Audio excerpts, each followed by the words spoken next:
Welcome to the Stronger Than Steel podcast with your host, Austin Davidson and John Keir, talking Steelers all the time.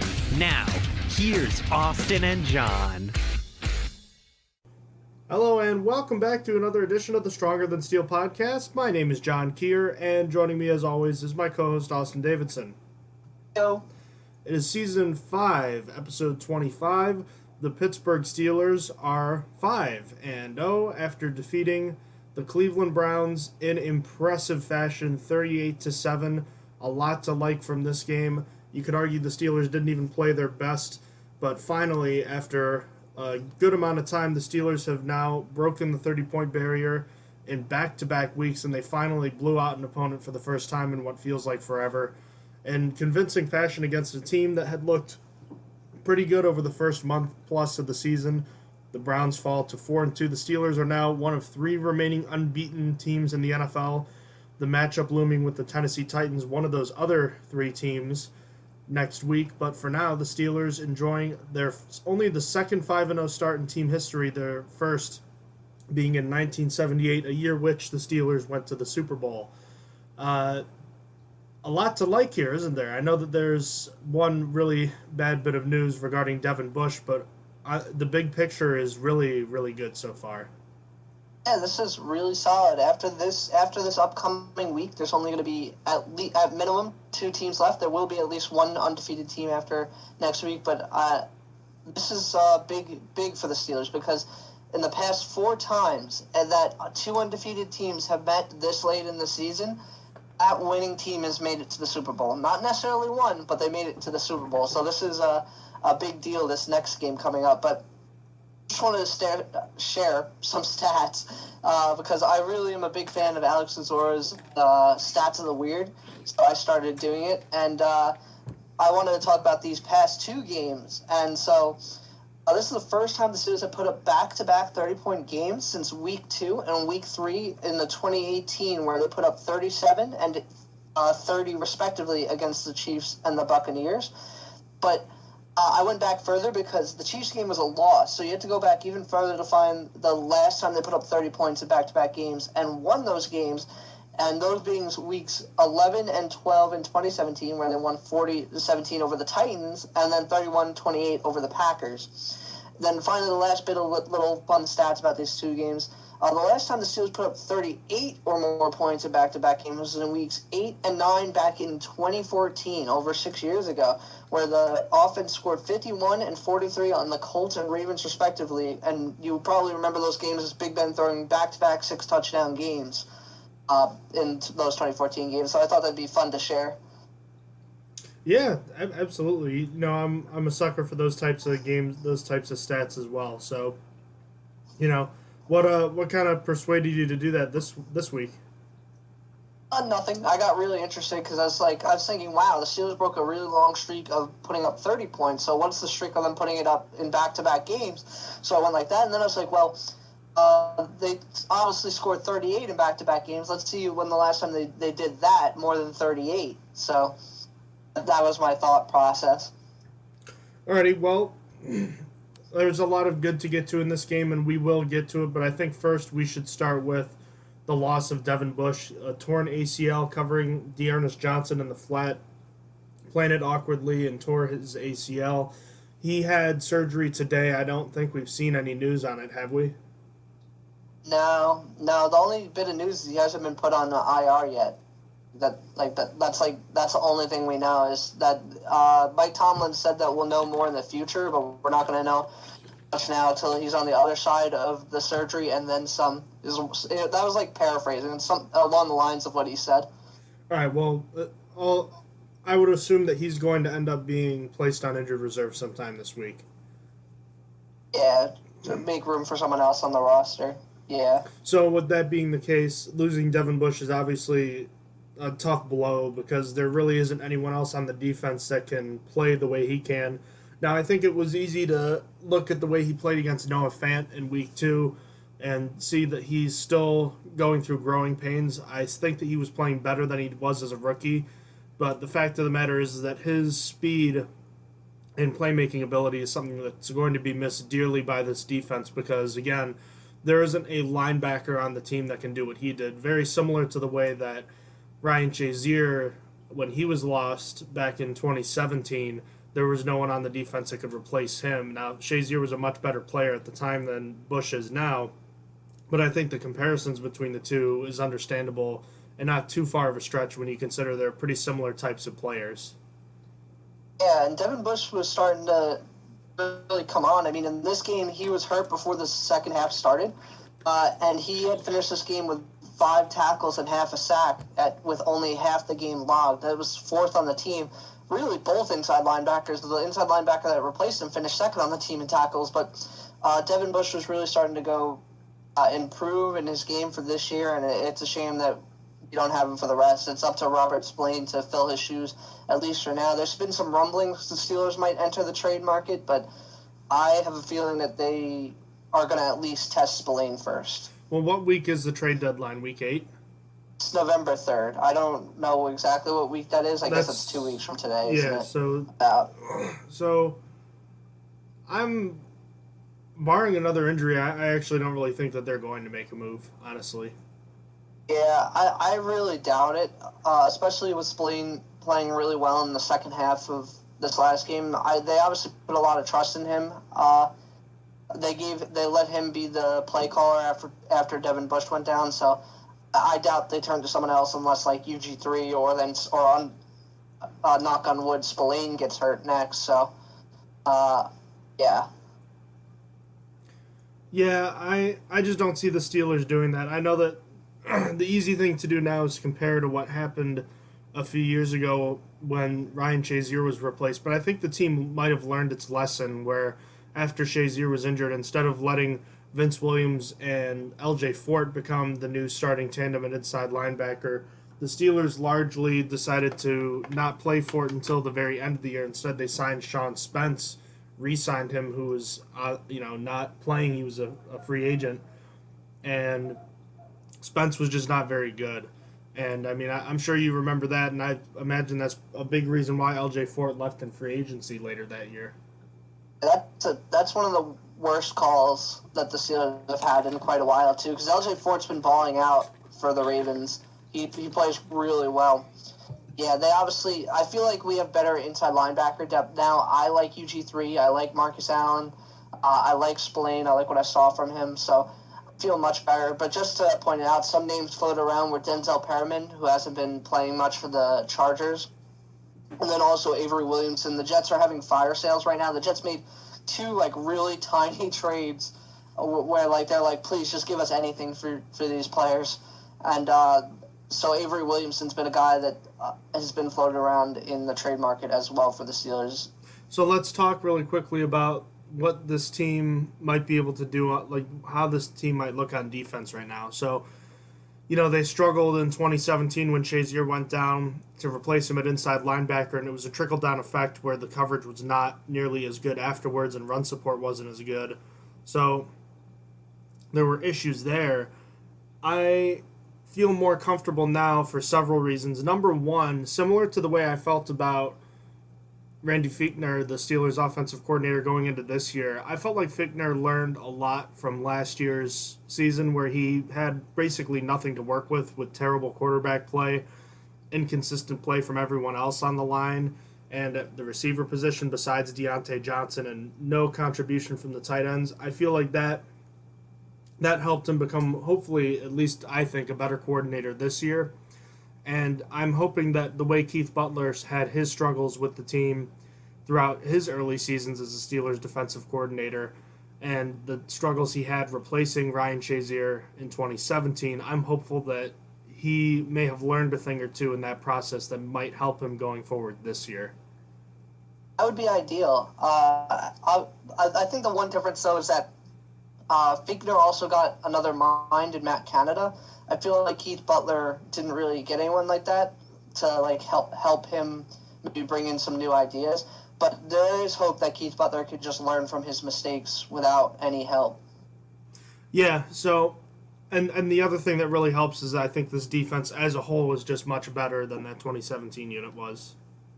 Oh, easily. This defense is in my opinion, one of the best defenses of this decade. So let's talk a little bit about the replacement candidates. So obviously the inside linebackers themselves, the guys that we went into the season knowing these guys were the backups, Robert Spillane and Ulysses Gilbert III, and then there's also safety inside linebacker hybrid Marcus Allen. Who do you want to talk about first? How about we just start with Spillane since he was the guy that was actually playing?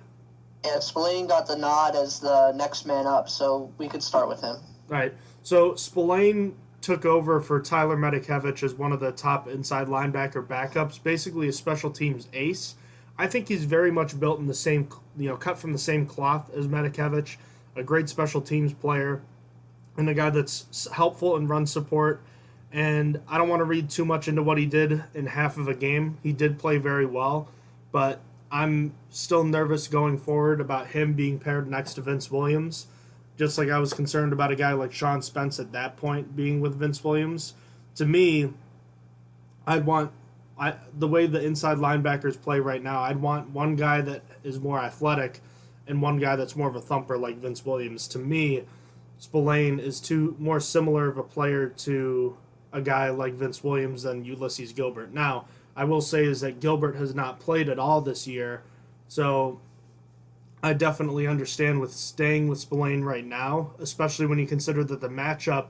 This is one of the weird instances where I'm not going to say the Steelers' defense is better off without Bush instead of Spillane against the Titans and Derrick Henry, but the drop-off is not as significant to me because of the type of player that Derrick Henry is. You want to have you want to have bigger players in this game as opposed to most other teams where you'd prefer your faster players. This is a game where I don't think that a guy like Spillane could be exposed as much. Yeah. The one thing I will say about Spillane is he's been with this team for now a while, and the first memory I have of him is actually not with the Steelers. It's with the Titans. Back in, I forget what preseason that it was, he was a member of the Titans first, and he shined because he got a pick against the Steelers. I forget who actually threw it in the preseason. It's a while now. I remember looking up Spillane and like, oh, he actually got a pick in preseason against the Steelers. Anyhow, he, as we saw from this past game, is definitely a hard hitter, and that's like his thing. He's going to come in and tackle, and I did like that he was all over the field. He's a hard worker, it seems. He finished the game with 6 tackles, and he got a big one on Austin Hooper, which was the tackle for a loss, and just smacked him on a tight end screen. Overall, Spillane I'm pretty comfortable with, but I think we're going to go back to what we saw a lot last year when the Steelers had Mark Barron, where they were rotating their inside linebackers a lot more. I feel like we're going to get to see UG3 for like the first time this year. We're going to see Spillane and UG3 switch off. It actually depends, though. They might not do that as often if they're going to give Spillane the green dot going forward. There's been talks that Spillane is going to get it. So he might be calling plays, and that might not happen. But if Spillane doesn't get the green dot, I fully expect the inside linebackers to start rotating a bit, depending on the situation that they think is best, whether it be passing downs or short passing, long passing, runs, zone runs, I really don't like the idea of him having the green dot, personally. And I'm not a fan. People float around Minka Fitzpatrick, but I don't like that either because the safeties play so far back. It's so hard to switch things up. I should probably go to Vince Williams, but I'm not really sure. The team doesn't seem to like that. The team doesn't seem to like that idea. Now, he's done it before. They must not think that he's that good at it for some reason. I mean, he was wearing the green dot when the Steelers beat the Patriots 2 years ago, and that was huge because that game they actually confused Tom Brady. So I thought he did a great job in that game, but for whatever reason, maybe the team doesn't agree. Yeah, maybe. I don't know who you give it to. Maybe you give it to like Cameron Hayward or someone on the line then instead, or you give it to T.J. Watt since he's on the field for most of the game. I don't know. Yeah, it's definitely a question mark right now, but I definitely would not be in favor of Fitzpatrick either. If you're going to give it to a safety, I think that Edmonds would be a better idea since he's closer to the line, but he's never struck me as a guy that processes things quickly either. Yeah, not at all. So, definitely some questions to be answered for the time being. So I wouldn't be surprised to see some breakdowns defensively. But and when talking about Gilbert and Allen respectively, for Gilbert, I thought he was more of a natural backup to Bush. But I think the reason that he hasn't played, I think we were worried at first that maybe he wasn't playing well enough. I actually just think now there just weren't enough helmets for him. And I just think that Spillane was the better special teams player. And when you're on the back end of the roster like that, that's how you get dressed. And that makes sense. But it's really funny because we thought UG3 was a really good special teams player from his preseason tape, and what he had done. So it's kind of surprising that Spillane still usurped him. I think Spillane is just the best special teamer on the team, probably. I think it's Jordan Dangerfield. Well, one of the two, because the only guy who was close to Tyler Medikevich in terms of leading the league in special teams tackles was, I think they were 1 and 2 respectively. Yeah, I'm pretty sure you're right on that. But obviously there's more to special teams than just tackles. But either way, there's that. And then the interesting one is Marcus Allen, because he's a safety, or at least he was, but now he's an inside linebacker. I'm very interested about him because we've seen him floated around a lot and ideas in terms of how he could be used. We've seen him play a grand total of what, like 50 snaps in total in his career? I don't even think that many. I think it's been all special teams too. Yeah, he was like a bottom of the roster guy coming into the season, like a guy that thought could be cut. He apparently showed out preseason enough where he made it as an inside linebacker instead. He's a guy we haven't really seen much of. Basically, all we know is from how he played in college at this point. It's even though it's like his second or third season, basically that he's not great in coverage and he's mostly a run-stopping guy, which makes sense why they moved him to inside linebacker. But I guess we're gonna see him more now, maybe if they really do rotate. Yeah, I guess we'll have to learn at some point eventually. But in any case, time will tell. So let's turn our attention to the Steelers and the Browns. So, did you catch all of this game? I don't know about you, but for us, they actually shut off the game for the Steelers. They actually changed it to Broncos-Patriots with like 8 minutes left in the game. I can't remember the last time that happened during a Steelers game. That's so odd. No, I got to catch this entire game. Well, it's because it was such a big blowout. It's just very rare that something like that happens. Yeah, that's wild. So, going into this game, we knew that from the Steelers' offensive perspective that the back end of the Browns' defense was not very good. We were worried about their front. And on defense, you knew Baker Mayfield had the rib injury that he was dealing with and the run game that you had to stop. So right away, the Steelers get an opening drive field goal, and then they get the pick six from Minka Fitzpatrick, and that was just a fantastic way to start. And really, the game just kind of snowballed from there. And really just a fantastic performance from both units. Even though the stats don't really blow you away in either direction, I think that there's a lot to love from both sides. So who do you want to start with this week? Let's start with the offense. Okay. Well, Ben Roethlisberger was, I thought, very sharp in this game, but he also didn't have to do a lot. He only threw 22 passes, 162 yards. He was sacked twice, but I never felt like he was under consistent pressure. And he played about as efficient a game as he has all year, I thought. He was really solid. Yeah, he played really well. And even at the end, we got to see some Mason Rudolph playing in terms of quarterback. So that was obviously a fun storyline to see at the end of the game.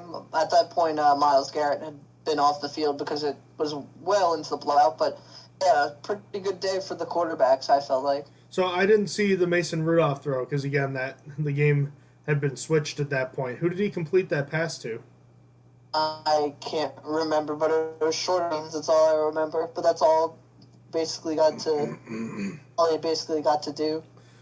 All right, so, in terms of the passing game, I was very frustrated that James Washington couldn't come down with one of those two early targets that he didn't catch, because if he had, he'd have led the team in receiving, and it would have been the fifth straight week that the Steelers had a different leading receiver.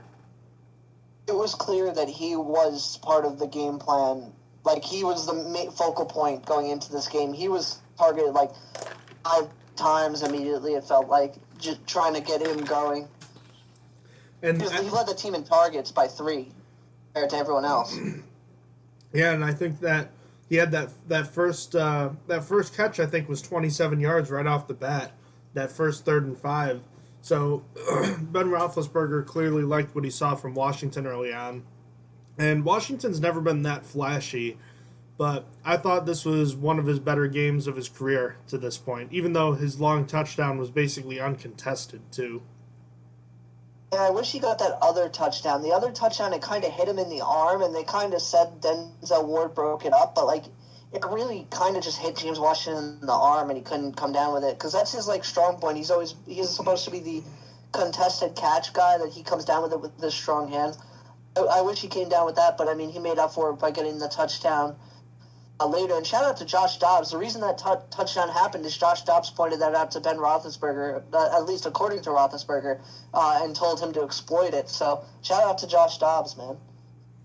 And then Chase Claypool was big time for the Steelers. He had 2 carries for 7 yards and a touchdown again on that jet action. And then he had another 4 receptions, including a 36-yard grab near the end zone from Ben Roethlisberger, a nice touch pass right in the bucket for him. And Claypool continues to produce for this offense. Those were really the only 2 guys that produced anything noteworthy for the offense. And no other receiver had more than 9 yards receiving on the day besides Washington and Claypool. Yeah, in terms of receiving anyway, yeah. Yeah. What's it called? Claypool is obviously at a historic rate. He is now tied with a bunch of high-class players, including Martavis Bryant, for the most touchdowns in the first 5 games ever with 6. He's just been amazing for the Steelers. He's been really, really good, and he's coming on way quicker than I think any of us would have thought. Do you have any reason to be concerned about the fact that Ebron, McDonald, and Smith-Schuster combined for 4 receptions for a grand total of 15 yards? No, I still feel comfortable with how they're playing, because I think that they're getting covered more. I still feel like Juju Smith-Schuster's getting double covered a lot. I feel like that's causing like James Washington and Chase Claypool to be open. So I'm not really reading into it too much. I think that teams are still trying to take Juju Smith-Schuster away, and it makes his stats look bad, because he's not. Unfortunately, he is not Antonio Brown. Like, he's not going to be able to beat the double coverages, but that's important that he's still taking double coverages and allowing Claypool and Washington to get open.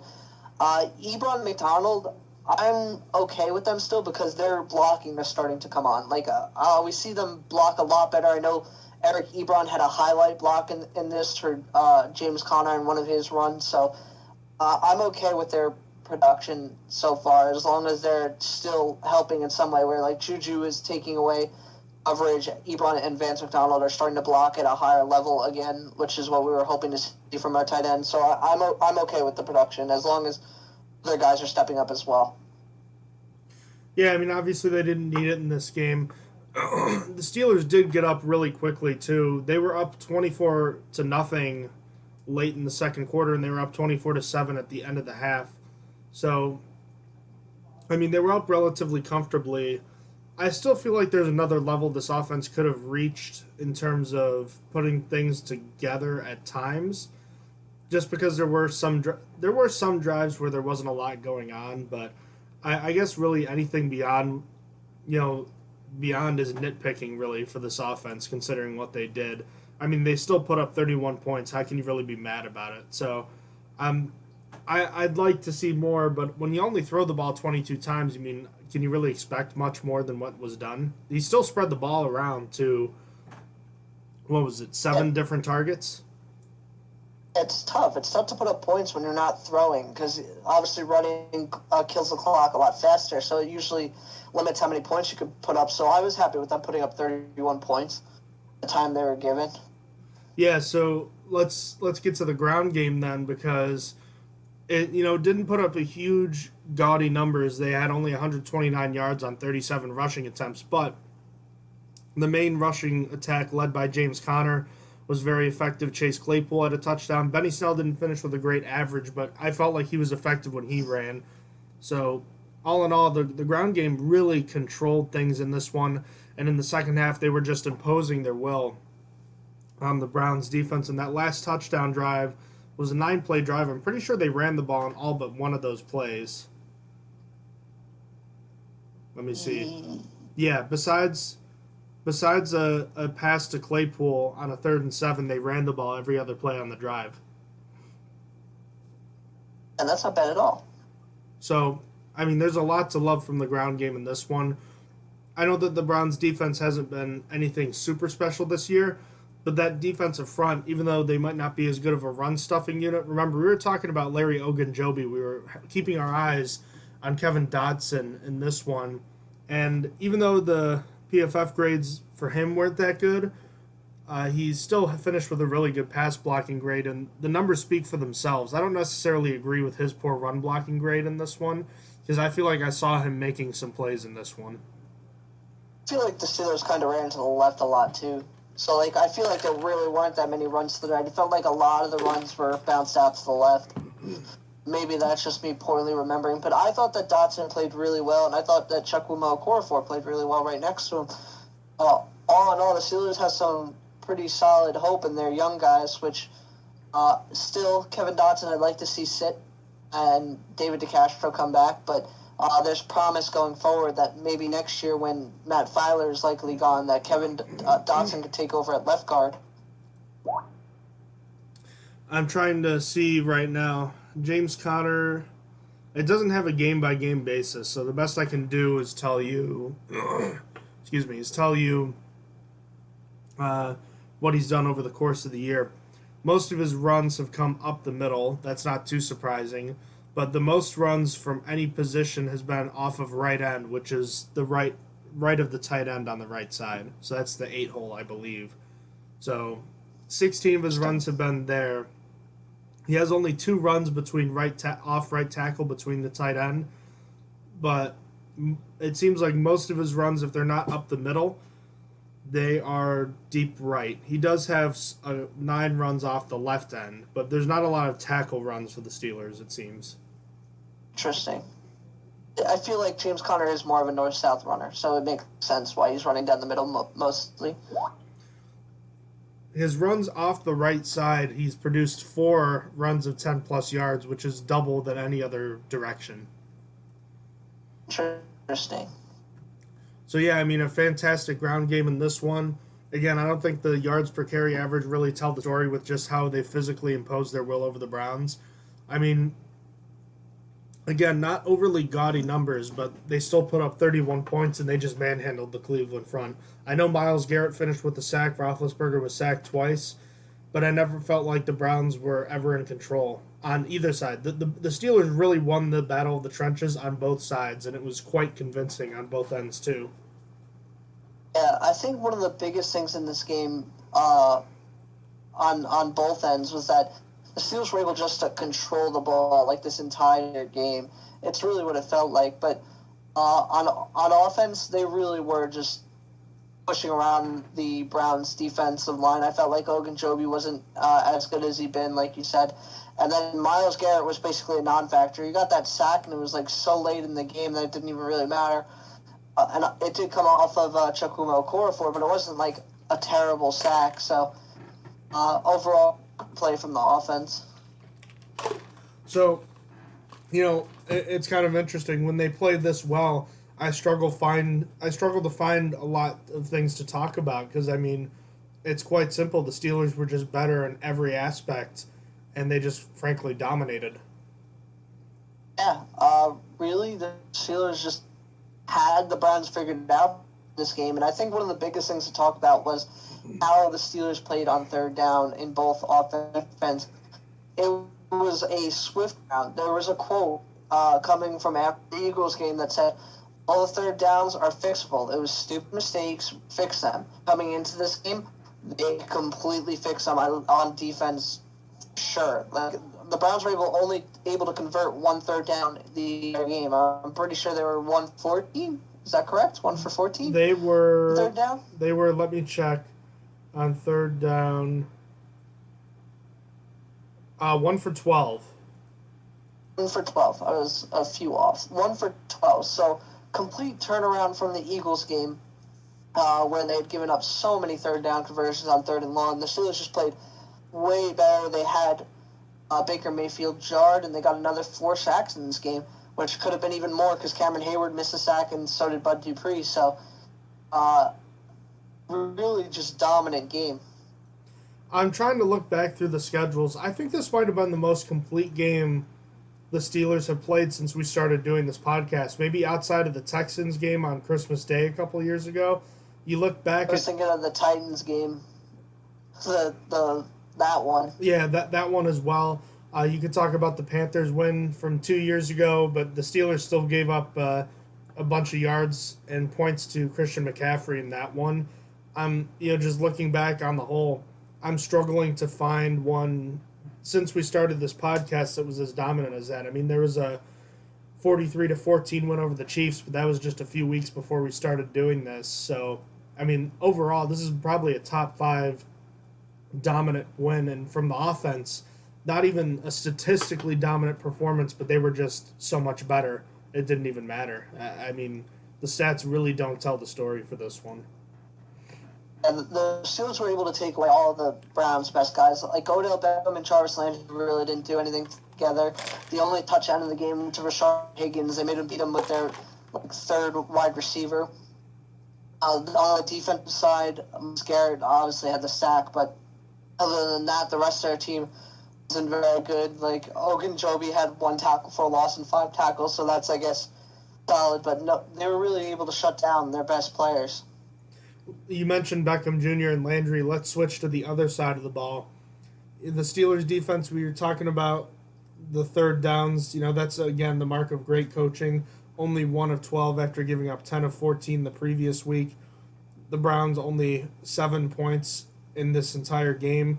And it came on a touchdown drive before the half, yes. But, again, our main criticism of this defense this year had been giving up big plays and allowing more points than you really thought they should. They gave up, I think, 2 explosive plays in this game, I think. There was 1 to Austin Hooper, which I don't even remember, to be honest with you. And there was 1 to Jarvis Landry. I honestly don't remember either. I remember the 1 to... See, I don't remember either. Didn't Hillard have a long run at the end of the game? He's close to 20+. Yeah, his run was 19 yards, so technically that doesn't count. I was going to say, I'm pretty sure it was 19. I see. I remember the play that one of them got their long catch, but I can't remember whose it was, because I remember it coming across the middle, and I wish I could remember. So one of those... They were obviously non-factors. One of that Hooper play was on their touchdown drive, their only touchdown drive. And I don't even remember when the other one was. They had a turnover on down. See, part of it is I didn't even see the very end of this game. The other one was when the Browns turned it over on downs at 4th and 1. The Steelers stopped when it was 31-7. I believe that was the end of the 3rd quarter. Yeah, it was the last play of the 3rd quarter. Only 2 explosive plays against, if you want to include the 3rd one by Hilliard. You said that it was at the very end of the game, though, right? Yeah, that was on their turnover on downs before their last punt, I'm pretty sure. The first play, Damian Hillard left tackle to Cleveland 44 for 19 yards, tackled by Terrell Edmonds. That was it was their second to last drive. So, I mean, when you talk about this offense, it was the number 1 rushing offense in the league. You saw they averaged 188 yards a game. You said you had to stop that. Their running backs, if you exclude the 1 5-yard run by Baker Mayfield, they had 21 attempts for 70 yards. That was a very good day. Hunt and Dearness Johnson combined for 41 yards on on how many here? 17 carries. On 17 carries, and then Dontrell Hilliard had that 19-yard run. Besides that, he had 10 yards. I mean, these guys were completely bottled up. They had no chance at all. Yeah, it's really tough to run against the Steelers' defensive front. They're just really, really good at this.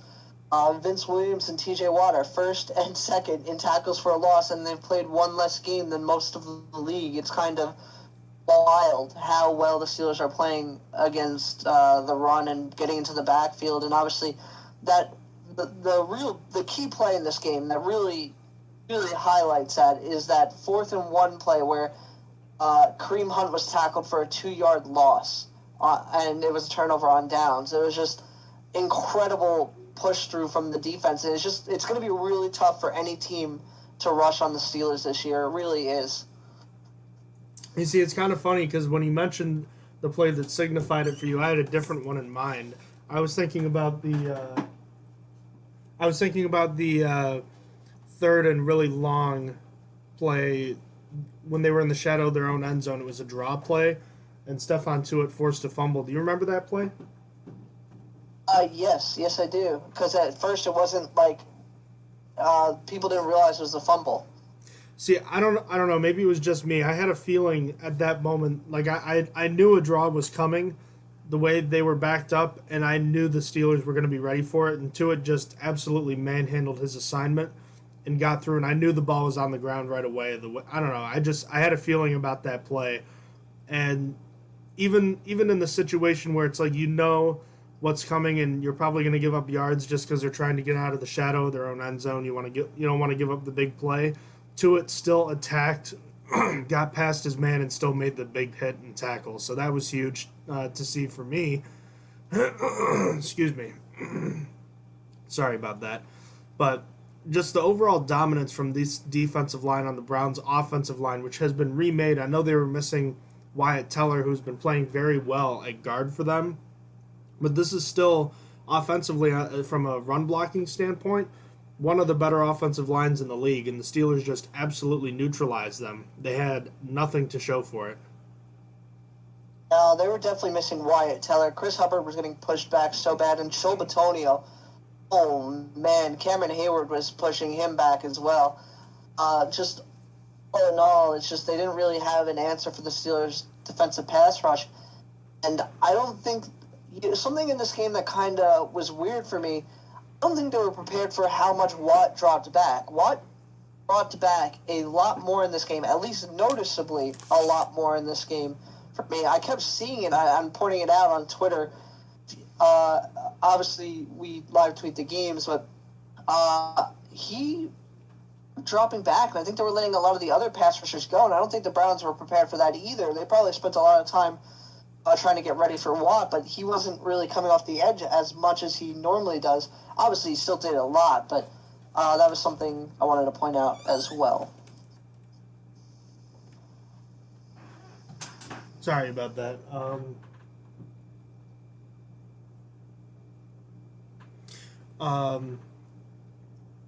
Sorry. I lost my train of thought here, Austin. Could you pick me up for a second here? Sure. So I was just talking about how TJ Watt dropped back into coverage a lot more in this game. It was noticeable, and I kept pointing it out on Twitter when I saw it. And I think that's threw off the Browns as well, because I think that they were preparing to block Watt a lot more coming into this game, and he dropped into coverage probably higher than his season of 5% coming in. Like, he had a 5% drop rate into this game, but I think he dropped to probably more at 10% this game. I was just going to say, did you notice that when Bush went out, they started using him on the inside? Did you notice that? Because I saw them run that for a few plays. It wasn't? I didn't actually notice that. It might have only been a couple plays, but I do remember seeing that Watt was lining up on the inside there. So, I don't know, maybe something to look out for. But I want that to work so bad. They did that against the Eagles a lot, and it was so ineffective. If they had another really good pass rushing option on the outside, maybe I'd be okay with it because he is such a good athlete. But I'm not a fan of taking your best pass rusher and moving him around like that. I want him in where he's at best. Yeah, it's what makes sense. So, yeah, the Steelers' defensive front just overwhelmed the Browns' running game and offensive line. And then in the passing game, we knew Baker Mayfield hadn't been playing super well, and he probably was not primed to play against the Steelers given his rib issues. I don't know. I wouldn't have benched him like going into this game knowing what was coming, but I think that it was kind of predictable. He got sacked 4 times. He was hit a ton more, and he was clearly feeling it. And the Browns pulled him early because he just had no chance. I really actually did feel bad for Baker in this game. It was tough. You see that hit that Cam put on him? Yeah, so there was a perfect. Like, just smacked him against the ground. It was a perfect stunt where he kind of drove into the tackle while staying engaged with the guard, and then Bud looped around, dove at him, and then basically held him in place. It was really amazing that he was able to get the ball away the way that he did, and then Hayward just absolutely walloped him into the turf. And yeah, like I said, I was feeling it for him in this one. He had a hard day. Yeah, you could see that it was hurting too. I mean, it was tough. They said in a perfect world that he would have set the week out, but he obviously didn't. And I feel like it probably did affect him. I mean, getting hit that many times. He was sacked 4, but he was hit more than that. Like we just said, that Cameron Hayward hit was not a sack. It was just he just got the ball off like a second earlier. Yeah, and as we know, the Steelers finishing with 4 sacks. Bud Dupree was a monster with 2. Stephon Tuitt and Devin Bush shared 1, and they actually gave Cam Sutton 1 as well. So, and a total ESPN says a total of 8 quarterback hits in this game.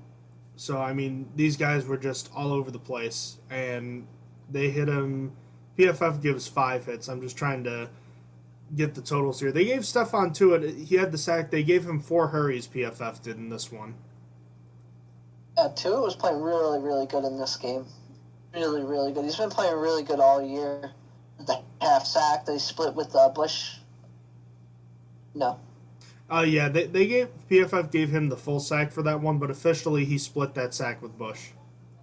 Yeah, he was really good for this game. Overall, the Steelers' defense, I think, based on what I'm seeing here, there were 6 players that graded really well, and there were a total, including all the way down to Vince Williams, there were 15 players that graded above 60, which is okay, it's solid. There were only 4 defenders that didn't finish with good grades, and you can dispute those if you like. But the guy that finished with the top grade is Minkah Fitzpatrick, and he had the pick 6, his first turnover in I think 11 games, something like that. Everyone was wondering where he was, and for the first time it felt like he wasn't in that deep center field role. He was playing that lurker role down in the middle, and Baker Mayfield never saw him, and as soon as he had the ball in his hands, you knew he was gone.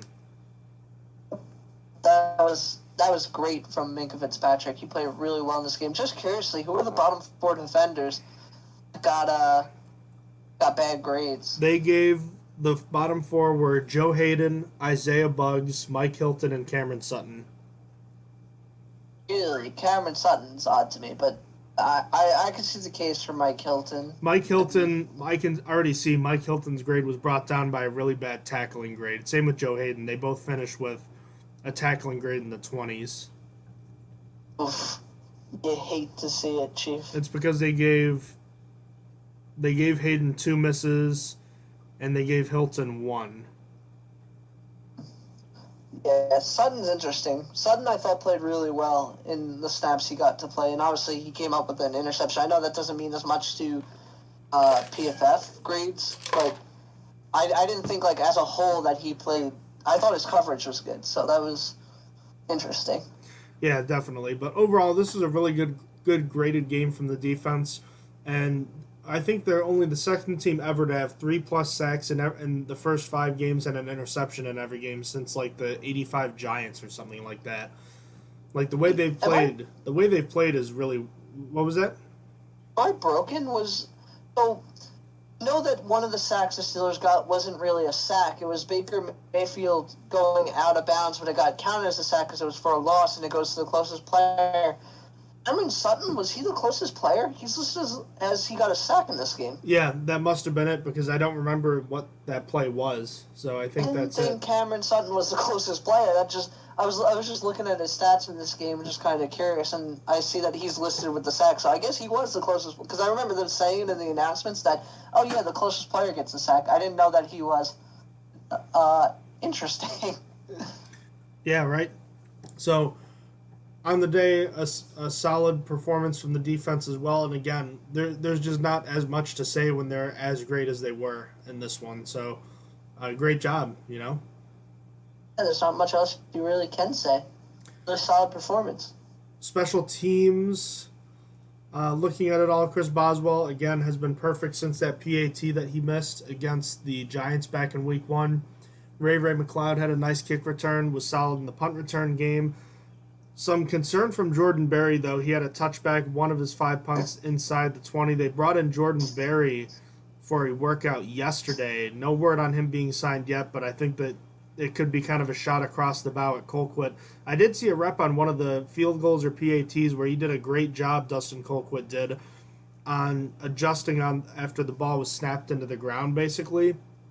And he retrieved it off the hop, basically, and immediately got it ready for Boswell, who didn't even break stride. So I want to acknowledge that Colquitt did a good job with the hold so far, but his punting has been not up to snuff, and Mike Tomlin has acknowledged that. Yeah, he's not really getting long punts. His long in this game is 44, and there was one that was just really bad. It was a short field. The Steelers got really good field position, and they wasted it early on. And then Colquitt came on the pit on a short field, and then it was a touchback where it was like kind of mad at that. Like when you're not really punting far in general, or you're not showing like that much leg, you kind of want them to be more accurate and like get them, pinned inside the 10 or 15 something. But it went for a touchback, and that bothered me. So, Colquitt is on alert for his job, and they might give Barry his job back for familiarity. So to give you some context for the way that Colquitt is playing right now, you know that the Steelers for their big thing is net punting yards is 40 yards, right? That's the Danny Smith special. Dustin Colquitt's net this year it's 37.2, so that's almost 3 full yards below what the Steelers basically require out of their punter. And I feel like the gunners and stuff, the tacklers have been really good. I feel like it played really well at restricting other teams' special teams units from returning the ball very far. That's not ideal. It kind of reflects that the punting is actually the problem. And in terms of net punting yards, this is the second lowest number from Dustin Colquitt to this point of his career. The only number that's lower was from his rookie season, so that's not very good.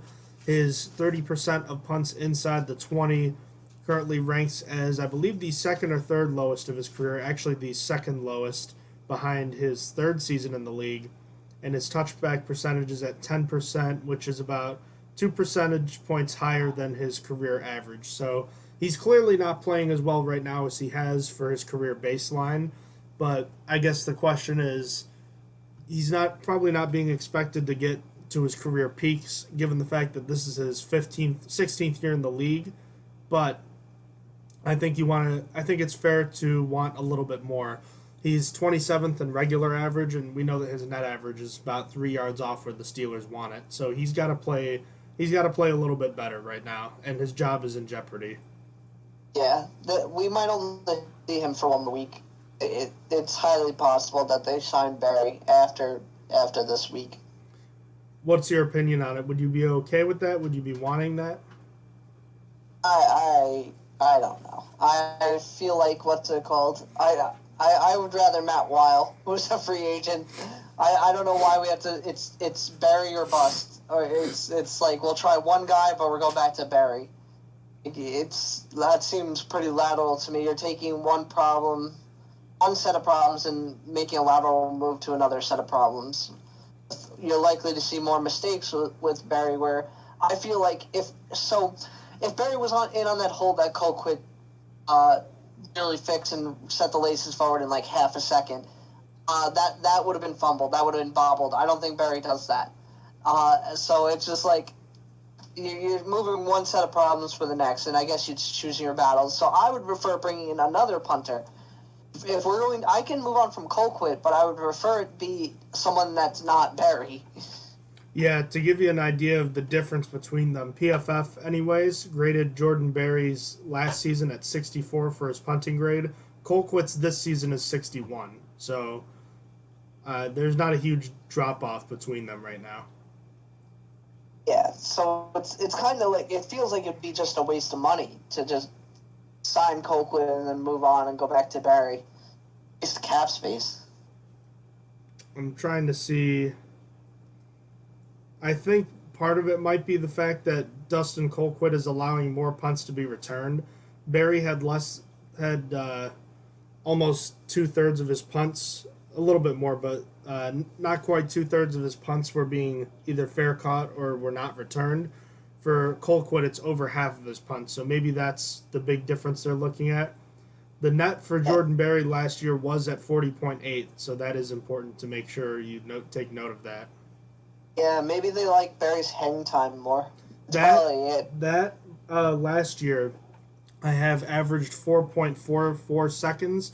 Colquitt is at 4.21, so it probably is bigger than 0.2 of a second really is. So maybe that's a bigger number than we might think. But on the surface, that doesn't really seem like a big deal to me. Yeah, no. I feel like if you run the numbers, it is like a difference of guys being like one more yard down the field. So maybe, I guess, but I don't know. I'd have to run the numbers after this and do the math. Yeah. See how big of a difference that would be. The big thing for me, maybe I just haven't paid enough attention. I just feel like Colquitt's bad punts aren't as bad as Barry's bad punts. When Barry has a bad punt, it's like a 25-yarder, it feels like. Yeah. And I feel like it's not like you're getting great things from Barry. You're getting like some pretty average, maybe a little bit above average. Now, I will say last year, remember the first 10-plus games, he was booming it further because the Steelers weren't driving far, so he was allowed to kick it further.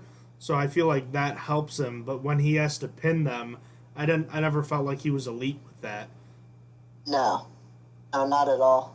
So, I don't know. The Steelers haven't had a good punter besides 1 year where Jordan Berry was good. I think it was his second year where he was really good, 2015. I don't think they've had a good punter besides that and maybe a year or two of Daniel Sepulveda since Chris Gardocki back like when the Steelers won Super Bowl 40. I mean, it's been a long time since the Steelers have had consistently good punters. And I wish we got Michael Dixon. That would have been so cool. He's so good. I'm pretty sure he's PFF's top punter. I don't know about that, but I know he was the top fantasy punter before the bye week. Because I had him on my team because I knew he was going to be solid. Not really, but I knew he was going to be a good punter coming out. So, I mean, we know how the Steelers' philosophy with punters is right now, so I don't think it's going to be one of these two guys. I think we're spending probably too much time talking about it. It's going to be Colquitt or Barry. Yeah, basically guaranteed. So, any further thoughts on this game? I think we've just about covered everything.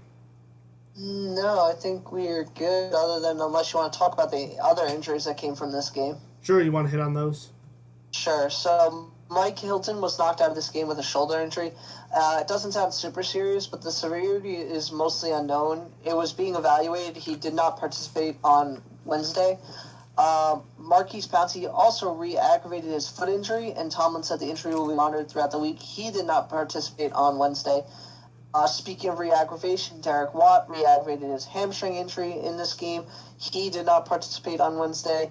And then outside of the game, Mike Tomlin said that both David DeCastro and Deontay Johnson were going to return to practice, and they did. DeCastro was limited on Wednesday, and Johnson logged a full practice on Wednesday.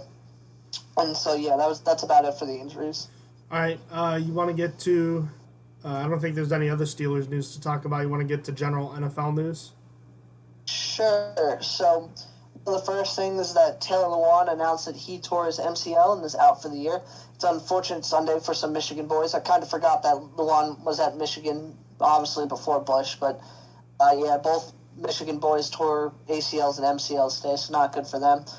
Then I alluded to it earlier in the podcast that the Jets made two trades. The Jets finished their game with Miami, and literally less than an hour after that game, they had traded former Steelers defensive lineman Steve McClendon to Tampa. A pretty big blessing for the 35-year-old McClendon, in my opinion. The Jets traded McClendon and a 2023 seventh for the Buccaneers' 2022 sixth. Similar to when the Bucs traded for Gerald Hawkins from the Steelers. It's like a full 2 years later until they get that pick. Then the Jets also traded Jordan Willis and a 2021 seventh-round pick for a 2022 sixth-round pick to the 49ers. Very interesting trade. That one doesn't seem very good. I guess they're just trying to hope for anything, but they have to give up a seventh-round pick this year to get a sixth-round pick next year. So I don't know how I feel about that, but yeah. And then last bit of news is that a bunch of Bengals players want out. Geno Atkins, Carlos Dunlap, and John Ross are all unhappy with their roles. Ross has officially requested a trade, so watch out for all these names at the trade deadline November 3rd. Atkins and Dunlap didn't formally request a trade, but they were complaining about their roles actively, so they are unhappy. They've been put in as situational players, which is kind of head-scratching. Do you have any comments, concerns about any of these news? I'll get to the Jets when we talk about the game that they played this past week, so I'll touch on that then. But Taylor Lewan, that's unfortunate for him. It's kind of interesting. The Steelers and Titans are two of the AFC frontrunners right now, but they both lost key starters on their teams this past week before the big matchup. So that's kind of interesting. And they are both Michigan players, as you said. And for the Bengals, also A.J. Green, I don't think he officially said anything, but I think it's clear that he's frustrated right now. So I'm curious to see if the Bengals take advantage of this opportunity, knowing that they're probably not going anywhere. And maybe they can try to trade some of these guys for either picks, or to be honest with you, if I were the Bengals GM, I don't know who it is, but I'd be interested in trying to trade one of these guys for an offensive lineman right now, honestly. Yeah, see if it's possible. Why not? They need offensive linemen. Might as well try and get one with experience rather than taking a shot in the draft. I think that they're more mad with A.J. Green than A.J. Green is with them, though. A.J. Green has sucked. Just straight up. He's just been bad. He's been targeted so many times and just so many drops. Yeah, he's got to make a kind of an adjustment in his game right now to kind of what Larry Fitzgerald has become, because Fitzgerald is no longer the go-to guy. I'm looking at this. PFF credits him with only 2 drops, but he's averaging less than 10 yards a catch, and he's caught only half of his targets. That's not very good. The passer rating when targeting him is 54. That's really bad. Yeah, he's just not the A.J. Green of old. It's not 2014 anymore. It's not 2013 anymore. Just not that good anymore. It's basically over him. I kind of feel bad for the Bengals, but then again, I don't. They franchise tagged him. They're just stuck with a big price tag for a guy not doing anything, and you just have a bunch of young wide receivers like Tyler Boyd, T. Higgins putting in work.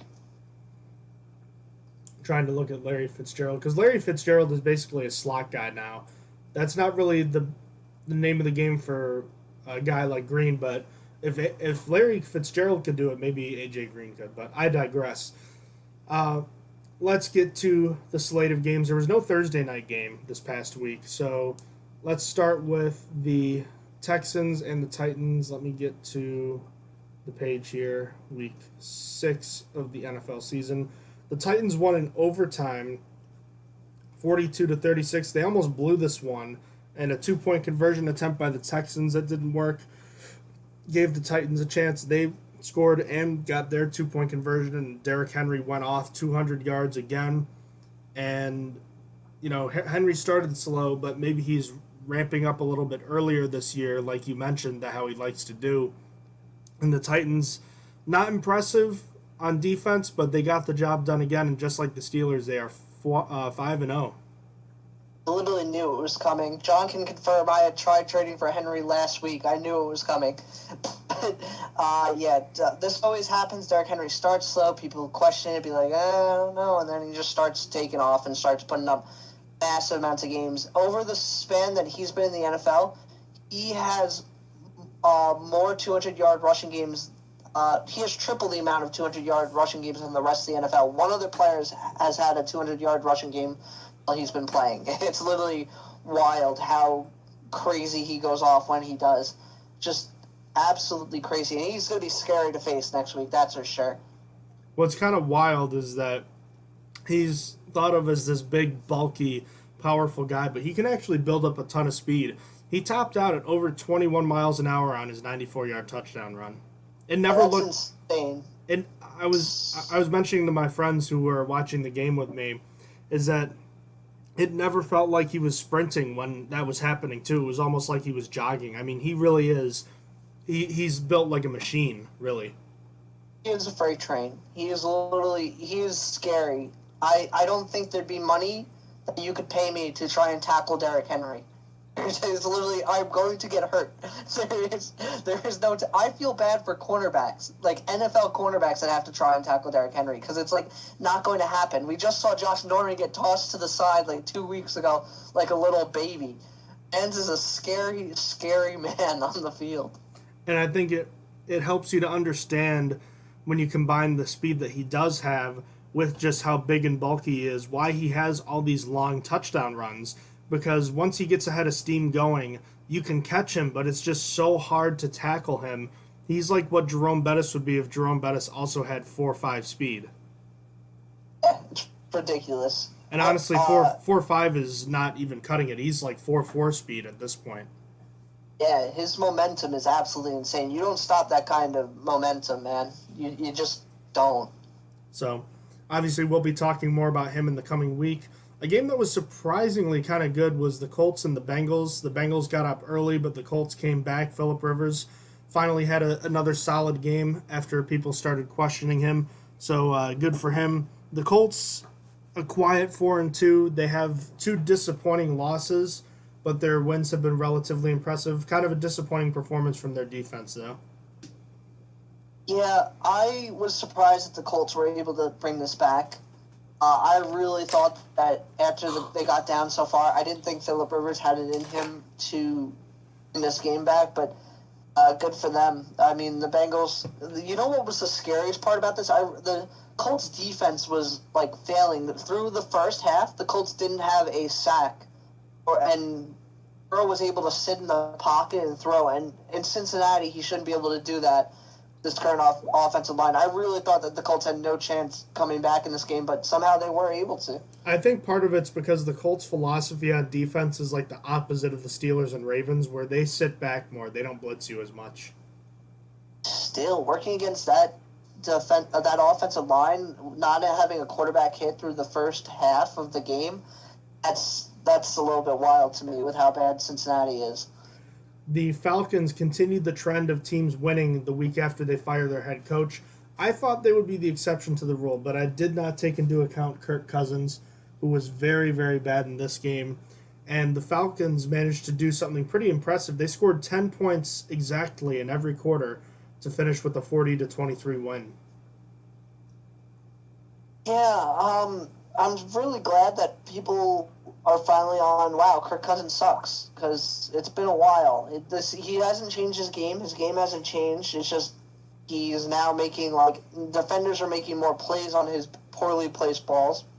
And now it's like, oh, wow, I see stats that he's bad. That's enough. I'm glad everyone's on that train. I also didn't foresee this happening, though. I really thought the Falcons were a much worse team coming in, even with the firing. I didn't think the firing was going to do much, but obviously proved us wrong. But apparently the Falcons are still having a fire sale. There's still talks that they're about to sell their entire team away. I don't think that makes any sense. You're going to have a $40 million cap hit if you trade Matt Ryan this year. Yeah, they might be trying to trade like Keanu Neal and Deion Jones. More like, because I don't know the cap hits those give. There are NFL GMs that do believe that Matt Ryan will be traded at the deadline regardless of the cap hit, which would be really, really tough to get over. I don't know why the Falcons would do it unless the payment was substantial, which I doubt you're going to get for Matt Ryan. Yeah, absolutely. Broncos and Patriots, kind of a low-scoring game. I didn't get to see much of it. The stats didn't look good for Drew Lock, but upon further inspection, he also had a lot of passes that he probably should have had go his way. But, again, they only got field goals. The Patriots looked like the opposite of the Titans, where the Titans put up these big games without practices, but the Patriots didn't have these practices due to COVID, and it looks like they affected them greatly.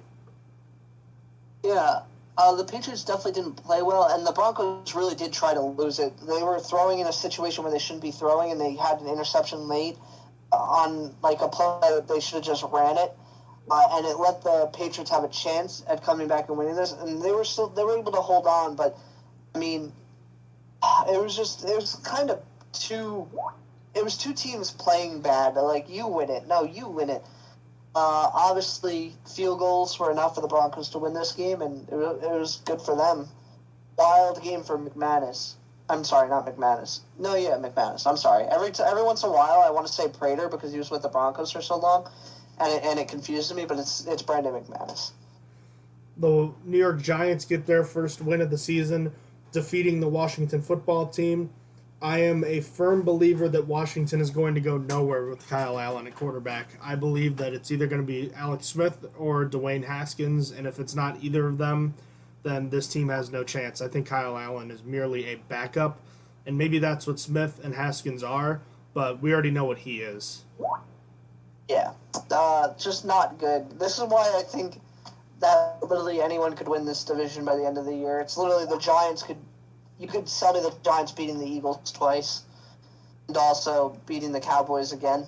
There's a genuine chance that one of the teams winning this division has 6 wins, and that's why I still think that the Giants still have a chance at winning this division, because I think they could beat their entire division twice just because of how they play their own division.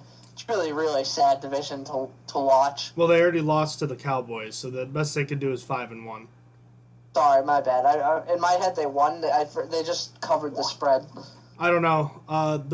I still have, I mean, I guess the truth is you can't really tell right now. I think it's the Eagles' division to win, honestly. Maybe. I don't know. You could really convince me on all of them. Carson Wentz has been playing bad. They have no offensive line.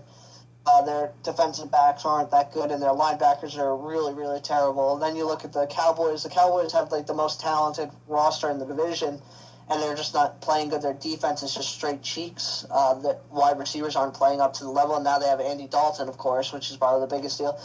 And they have no offensive line as well. Their offensive line has been decimated through this offseason with now Zach Martin having a concussion. It's just like, honestly, like, and the Giants are just terrible. I really can't come up with much for the Giants, so I'm saying that they have a chance, but like realistically, it is between the Cowboys and Eagles. I just think that the Giants could swoop in and be stupid and just somehow make it, even though their team also has no offensive line without injuries happening.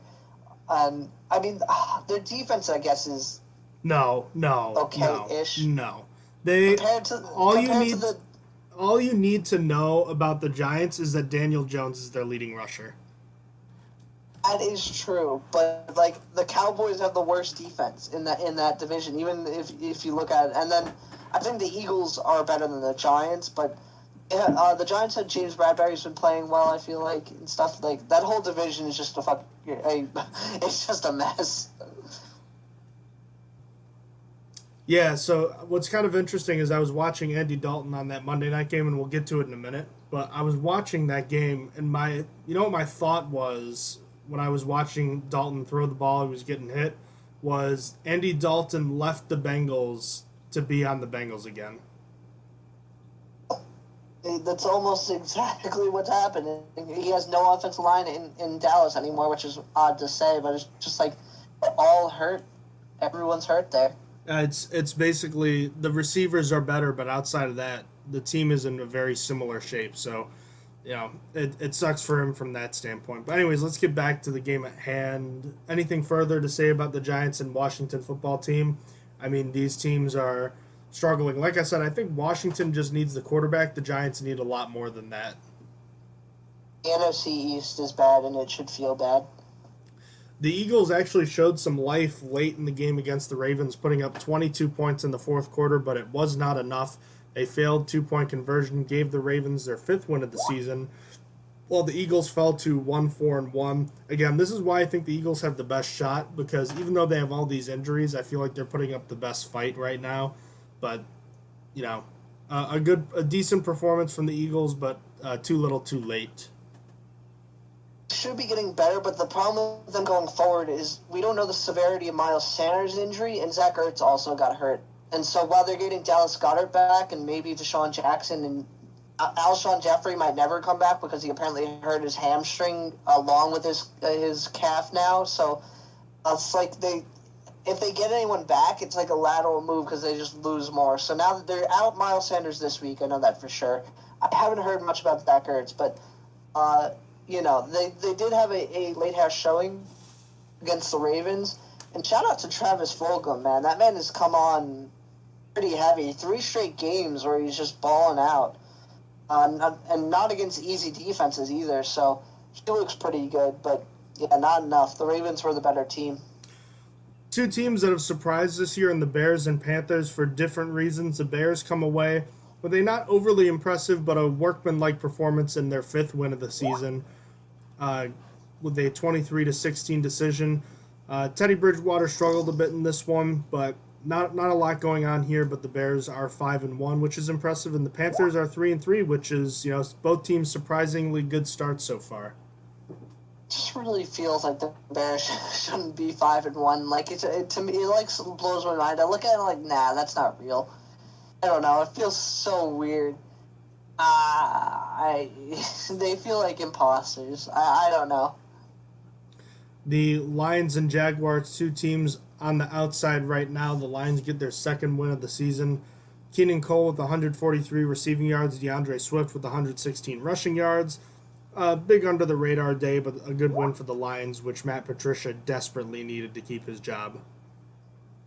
Yeah, I think I am done picking the Jaguars plus the points. That first game was a fluke, and that was it. Because I keep losing on the Jaguars, and it's making me sad. The Jets got shut out by the Dolphins. That is about all you need to know. The Jets, I really believe it in my heart, but I'm waiting one more week to say it. But I believe they're, I don't want to say it, but my heart thinks they're actively tanking now.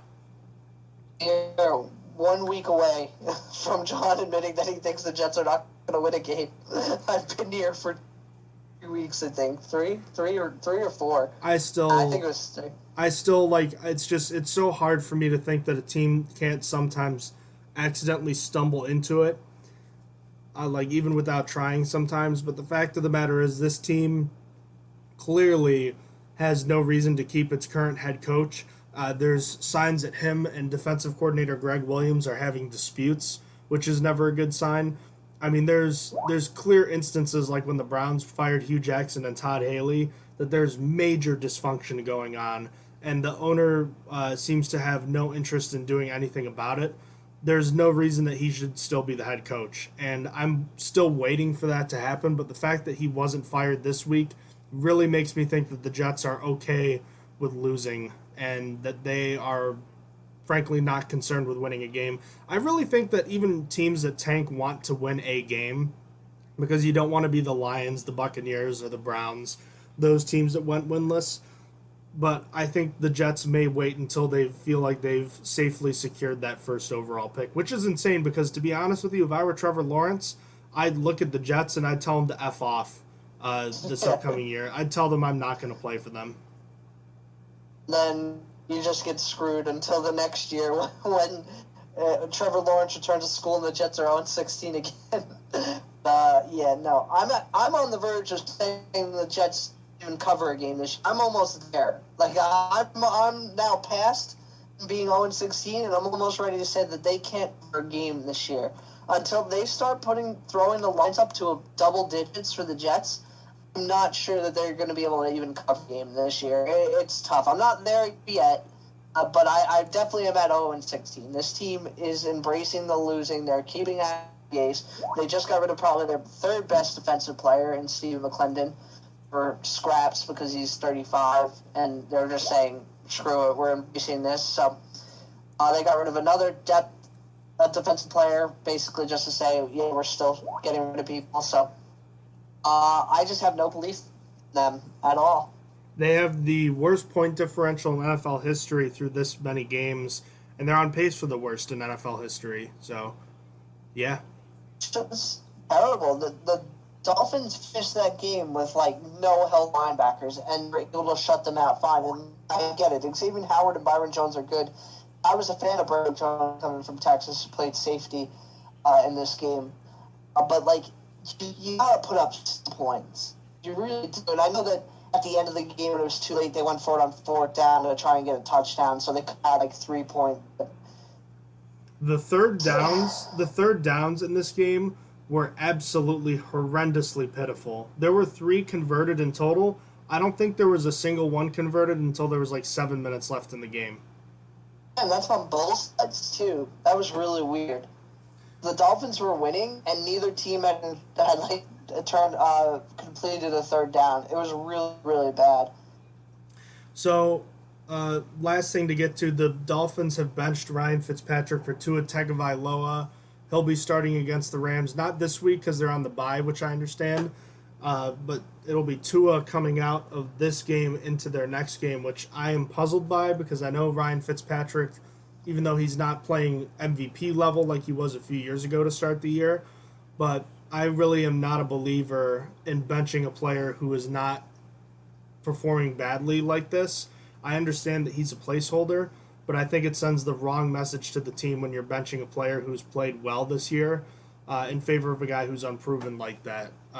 Unless if he did something to violate team rules, which there's no evidence of that being the case, I do not agree with the decision at all, and I would be very concerned that it might backfire, for the short term anyways. So, I've come up with a theory for this because it really didn't make sense. And Ryan Fitzpatrick's message was heartbreaking. I think that this could have came up from way higher up, like the owner of the Dolphins. I completely agree. Because one thing that changed when I can't say his name at the moment. I'm not even going to try it again. But when Tua came on the field, I saw a tweet. The ratings, the amount of people that turned on their TV to see Tua come on the field for about 3 minutes shot up. The game got turned on. I think 30,000 more TVs went on when people found out that Tua came in. And I think the owner was like, let's get more people interested in the Dolphins. Let's do it, because obviously viewership with not as many fans being allowed. Actually, Miami has their stadium open to as many people as they want, but viewership still drives money. So I think that's what the idea was. That's my theory, that he saw that the viewership shot up for 3 minutes of Tua, that he decided that going forward, that he told Brian Flores, yo, you got to start Tua going forward. That's actually exactly what I believe happened. I wouldn't, if I didn't see that tweet, I wouldn't have thought it. I would have thought that the Dolphins are just dysfunctional, which they're still dysfunctional, but they're dysfunctional for a reason. I happen to think that Brian Flores is too good a coach to do something like that. I have a hard time believing otherwise anyways. I agree. Moving to the late window, only 2 games in the 4 o'clock window, which I absolutely hate. I've always hated that. I think that the NFL has this idea that they want to make the 4 o'clock window, because I guess the 4 o'clock window started with the game we just talked about, but I think the NFL has this idea that they want to make the 4 o'clock window as close to a primetime game as possible, and I get why they do that, but I hate it. I wish that it was at least somewhat balanced. The absolute minimum for me would be 3 games at 4 o'clock. When there's 2, and one of them being the Jets game, playing against the Dolphins, which is practically unwatchable, I didn't enjoy the way this 4 o'clock window was set up this week. Corona kind of messed with some things, but I really enjoy when there's 3 or even 4 late games. I like it split more that way. And I should say bye weeks screwed some stuff up too, but still, yeah, it's more enjoyable when there's more to watch. Where team's not playing, I like to go back and forth and watch whatever game's the most interesting. Gives me more options. I had no interest at Dolphins Jets game. I guess my one interest, I started Myles Gaskin in fantasy, but I was just I didn't even want to watch the game. It was just so pitiful and boring and so awful. So it's not fun. And then the Packers raced out to a 10-0 lead against the Buccaneers. And then Aaron Rodgers threw a rare pick six. And then as soon as that happened, he was never the same player. He looked terrible. The Buccaneers blitzed him. And I found out that Aaron Rodgers is actually kind of a front runner. You look at all these quarterbacks, Tom Brady, Russell Wilson, Ben Roethlisberger, they have winning records despite the fact that they have winning records in situations where they trail in a game. If they ever trail in a game, they still have a winning record. If you are leading Aaron Rodgers Packers at any point during a game, even if you go down and score an opening drive field goal, he has a losing record. So he's kind of a front runner. I didn't know that. That's wild. I wouldn't have known that either. I feel a clown after calling this game, saying that the Packers are only getting 1 point. So, but I mean, I really didn't see that. And just like that, Russell Wilson having a week off is now the front runner for MVP. Just like that. You know, he wasn't already. Now he has no competition. Is what I'm trying to say. It's kind of funny because Matt LaFleur's Packers have won. What's the total they've won now? I think they've won 13 last year. Now they've won 4. They came into this game 4-0, so 17 games the past and a half. Plus the divisional round wins, so 18 wins in total. This is now their 5th loss in total, and besides their first one against the Eagles on a Thursday night, the 4 other losses in the LaFleur campaign have been absolute blowouts. I mean, they have been run off the field in 4 of his 5 career losses. They got smoked by the Chargers at Dignity Sports Park. The 49ers crushed them twice, and now the Buccaneers absolutely boat raced them in this one. So when the Packers lose, it's not often, and I think it's why we didn't take them super seriously last year despite winning 13 games, is not just that they didn't blow teams out last year, but when they did lose, they were getting destroyed, and it happened again this week. So it's just a really strange phenomenon with them, and I don't understand it. And they're a really strange team. It must be something with like teams figuring out what they're doing. Something like they really know how to switch up. They come in with a game plan, they don't know how to stop. That's my guess. That's my theory. Let's move to the Sunday night game, the Rams and 49ers. An interesting battle between the last 2 NFC representatives in the Super Bowl. Jimmy Garoppolo, coming back from injury, looked much better in this one, though the stats are a little deceiving. He didn't complete or attempt many passes down the field at all, but they did enough on offense, and the Rams kind of looked confused at times. I thought it was a solid game, but not maybe as exciting as the score might lead you to believe. Forgot my motto, which is that the NFC West games are always wild and don't make sense, and I picked what made sense. I'm disappointed in myself. Monday night, we had another doubleheader this week. The Chiefs and Bills, which was supposed to be Thursday night, now moved to Thursday.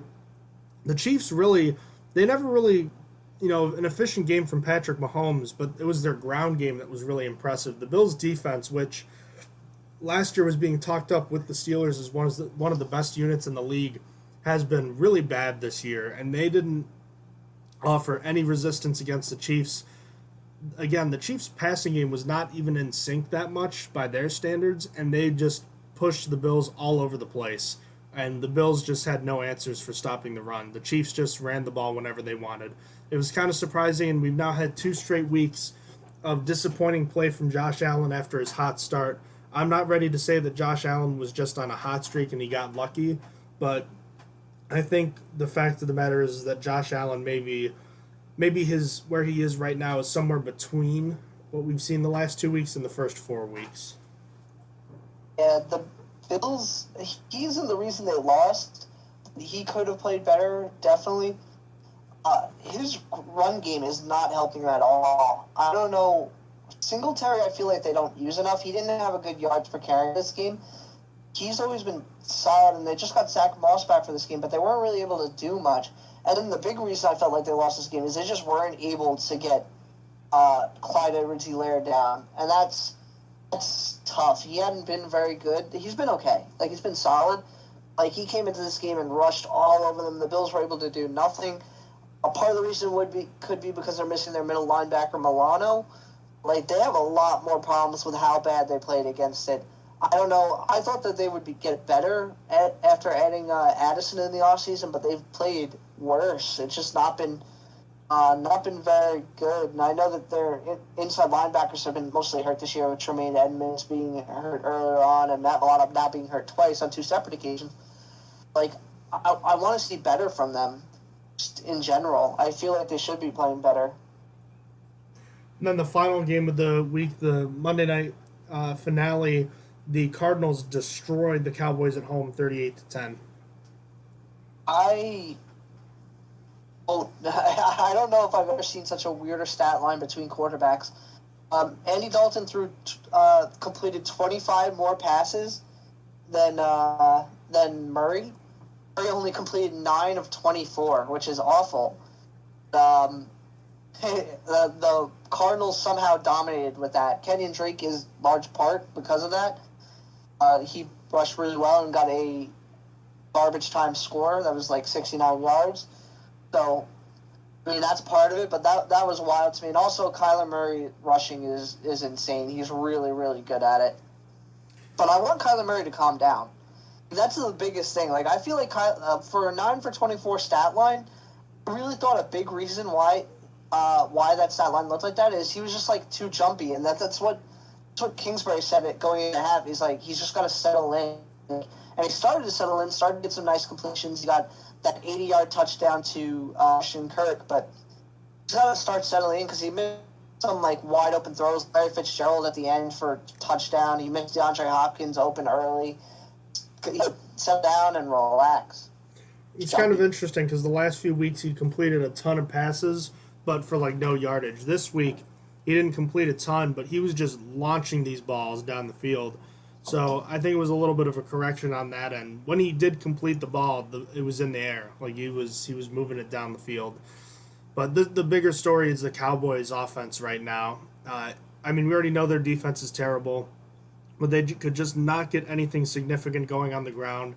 They lost Zach Martin, so now no Travis Frederick retired, no Tyron Smith or Lael Collins out for the year with injury, Zach Martin out with an injury. I don't even like this offensive line, which at one point not long ago was the biggest strength of the team, one of the best in the league, is now one of the worst in the league.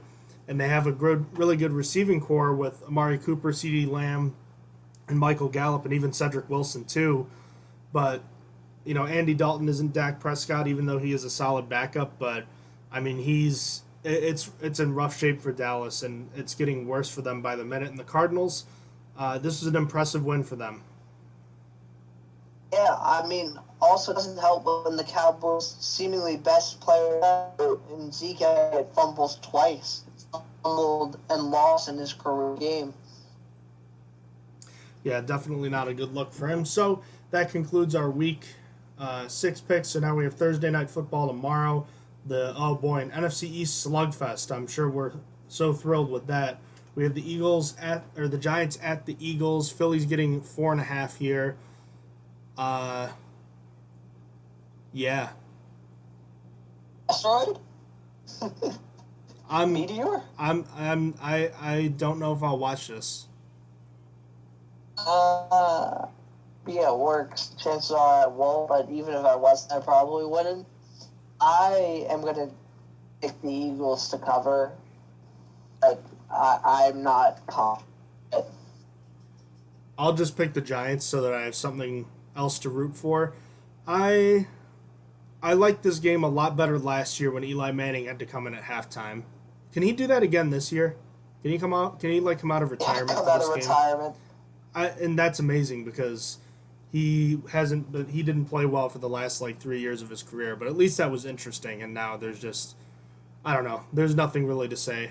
I guess it'll be worth it when we're watching Steelers and Titans next week. So I guess we'll be back talking about that later this week then, right? Yes, sir. All right.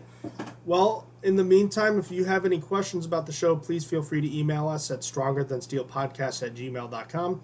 Check out our website, strongerthansteelnfl.blogspot.com, and check out our social media pages. We're on Twitter, Facebook, and Instagram, and of course you can find our episodes posted on SoundCloud and YouTube. Austin, thank you for joining me today. The Steelers, 5-0 for only the second time in team history. That is very impressive. So be excited about that. And we'll be back later in the week to preview Steelers and Titans. But until next time, thank you for listening to the Stronger Than Steel podcast. Have a terrific day. Bye. You have been listening to Stronger Than Steel podcast. Thank you for joining us today, and don't forget to check out our website listed in the description below.